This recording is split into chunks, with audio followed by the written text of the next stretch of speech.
Ани, здравей! Много се радвам да те видя. Преди половин година направихме твоя цялостен грим.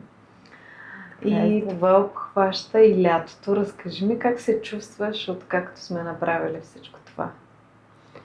Като спомена лятото, един от най-големите плюсове ми беше, разбира се, потапянето във водата, излизането като най-прекрасната русалка оттам.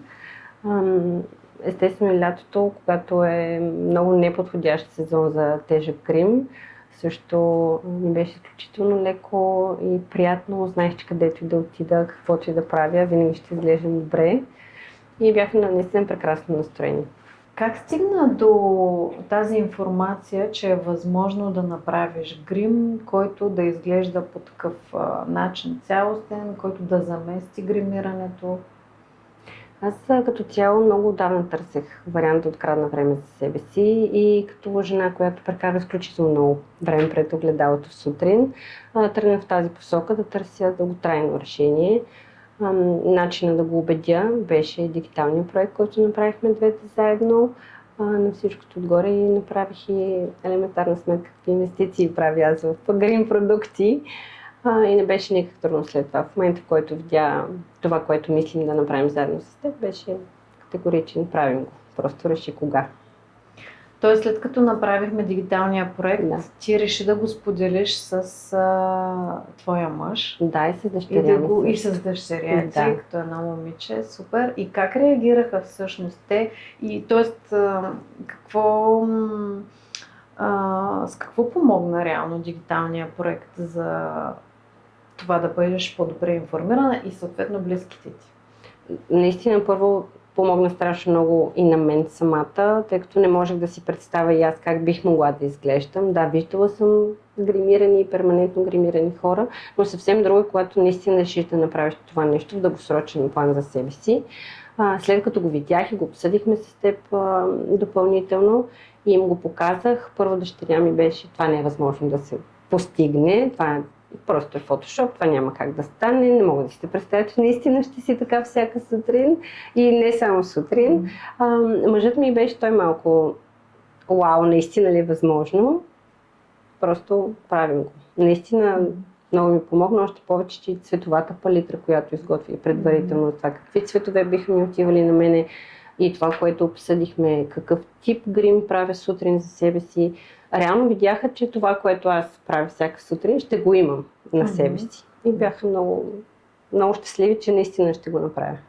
Действително, това, което се вижда в дигиталния проект, това е фотошоп. Разбира се, че това е фотошоп. Да. Нали? И благодарение на тази визуализация, която се прави лично от мен до момента. Да. Всъщност това е, аз по този начин минавам за пръв път през лицето, т.е. оглеждам за пръв път този човек отблизо, визуализирам, измервам цветове, температура на цветовете, избираме палитра и всъщност аз мисля, че при теб като съвпад на проекта, колко процента смяташ, че го постигнахме? 95 със сигурност. Да. Да не кажа по-смело 98, но 95 ги покрихме със сигурност. Точно така. Значи тази визуализация предварителна дава на 95% точност в това какво ще постигнем. Ти имаше интересни желания, например устните ти. Те не са изработени по някакъв стандартен начин с изписана линия, с контур, а при теб така коментирахме, че искаш да бъде по-безразборен, по-мек, по-пухкав цвят, който да има ефекта на глос. И всъщност аз мисля, че никой не би могъл да разбере, че имаш правилно нещо. Не, абсолютно до момента никой не е разбрал, докато не каже или не покажа с ръце, че това нещо не може да се изтрие, никой не очаква и не вярва.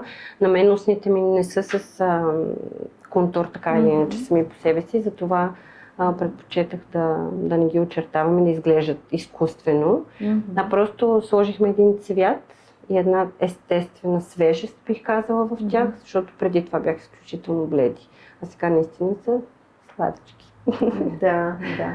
С теб направихме и руж, който всъщност в представата за цялостен грим той се повтаря на скулите. Да. И това реално, дори когато слагаш биби крем, той си прозира и продължава да... Да, стои като естествена руменина на бузата, не е като зачервяване, някакъв вид наситеност на цвета, напротив, седи точно като една свежест. Свежест, да, супер. Какво ти дава основно това? Сутрин като се събудиш, какво реално се оказа, че получаваш?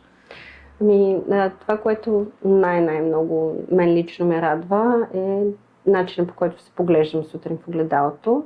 И т.е. наистина с самочувствие, както ти казах малко по-рано, усмихвам се и съответно целият ми ден тръгва по този начин. Няма го това притеснение, усещането, че не изглеждаш добре, че едва ли не възрастта ти личи всяка сутрин подпухнал си. Това вече го нямам като усещане, като притеснение изобщо. Напротив, радвам си се всеки път, без значение сутрин, обед, вечер, когато се погледна в огледалото и наистина си се усмихвам сама на себе си. Невероятно. Мъжът ти какво спечели от цялото това нещо? Първо, самочувствието, което се личи от километри. Една жена, която има самочувствие, е уверена в себе си, се личи. Не му се налага и в отношенията. Да подарят цветя, за да не му се налага, наистина, напротив. Той като станеш, винаги става след мен. Днеска пак си в добро настроение. Това вече на 10-ти ден спря да се повтаря, защото вече е перманентно и не се очаква да се събуди в лошо настроение. Другото е, че не ме чака. Когато се налага да излизаме, където е да било, обикновено аз го чакам. Просто се обличам, обувам се, детето е приготвено. Да, сега той е този, който отне малко повече време да се приготви. Дъщеря ти на колко години? 17,5 в момента. Супер! Това е едно зряло момиче в така реализирана женственост. Тя как реагира всъщност, когато се осъществи? Когато реализирахме. Тя пита кога може и аз. Супер! Да, защото тя естествено като дъщеря на майка си също много обича да се гледа в огледалото и да се гримира. Всякакви техники, клипчета гледа както може да предположиш. Всеки нов тренд да се изпробва, кое ми отива, какво не ми отива. Вежите ги правим минимум по 40 минути. Тя се гримира 3 часа. Значи просто... Тоест мога да се представя, че твоето наследство от гримове... Да, всичко отиде там. Да. Премина в нейните... Преместих цялата кутия, защото наистина имах изключително много грим продукти. Най-различни, цветови, като комбинации. Всичко и подарих. Просто нямам нужда. Аз в несера в чантата си имам просто един лип глос, една спирала евентуално за освежаване и това е. Имаш ли необходимост да го разнообразяваш? Това реално се превръща в твоята базова визия. Точно това така. ти е минимума вече, в който ти изглеждаш. Без значение дали си имала време да отделиш, да излезеш навън, примерно, и дали си нямала време. Това е твоята визия, с която се събуждаш. И реално в какви поводи ти се иска да го разнообразиш грима и как се случва това, как при теб? Държа да отбележа, че не ми е омръзнало да се гледам в огледалото, защото повечето хора невероятно от това се притесняват. Няма такова нещо. Понякога, дали по повод, дали служебно, освежавам малко или с някакъв молив, съвсем леко в основата при очната линия, или с някакъв тип сенки, които пак са естествено съобразени с цветовата палитра, която изготвихме. И това е. Просто не ми се налага. Нито допълнително руж, червил не помня от кога не съм слагала, ако трябва да съм честна. Невероятно. Да. Имаш ли някоя забавна история, в която трябва да изпадаш в доказателства, че... Аз не искам да доказвам, но много се забавлявам, когато отида на басейна с малкия си син. И майките постоянно се намира някой да ми каже: госпожо, забравила сте да си изтерите грима, ще ви се разтече, ще се размаже. Аз естествено с най-голямата си усмивка: не се притеснявайте, той е перманентен. И естествено физиономията е как така? И се почва едно пипане вече. И наистина виждаш, че не. Ма как се прави? Ма къде се прави? Ма колко време отнема? Да. Страхотно, ходеща реклама. Има защо. Аз съм на мнение, че всяка жена трябва да намери това, което я прави щастлива и краде някакво време за себе си. Да. Същественото е, че ти имаш вече повече време, поне за сън, което не е малко. Сутрин ще цял час повече. Цял час повече. Да, страхотно.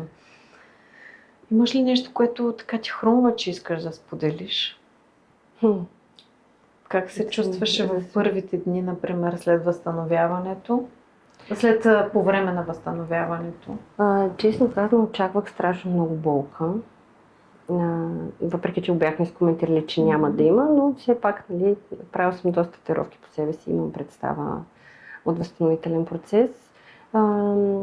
Но изненадващо за няма една седмица, особено веждите, защото там работихме изключително много, се възстановиха, нямах никакви притеснения, нито да излизам, нито да трябваше да се крия, да слагам очила или да обяснявам защо съм толкова тъмна. Но това ми беше, мисля, единственото в началото. След това просто се наслаждавах на процеса. Много ти благодаря за доверието, че мина през правилния път на предварителна визуализация. Довери се на това, че и това те грабна, нали, че може предварително да видиш как ще изглежда, да поемаш всъщност един умерен риск. Дигиталният проект всъщност ти даде възможност наистина да видиш, да се реша наистина, да взема вече с близките си и това спокойствие реално, че знаеш по кой път вървиш, информирано и гарантирано по някакъв начин. Разбира се, мисля, че се доверих на правилния специалист. Много ти благодаря. Аз ти благодаря, защото ми промени живота наистина. Страхотно благодаря ти. Мисля, че това е супер завършек. Да.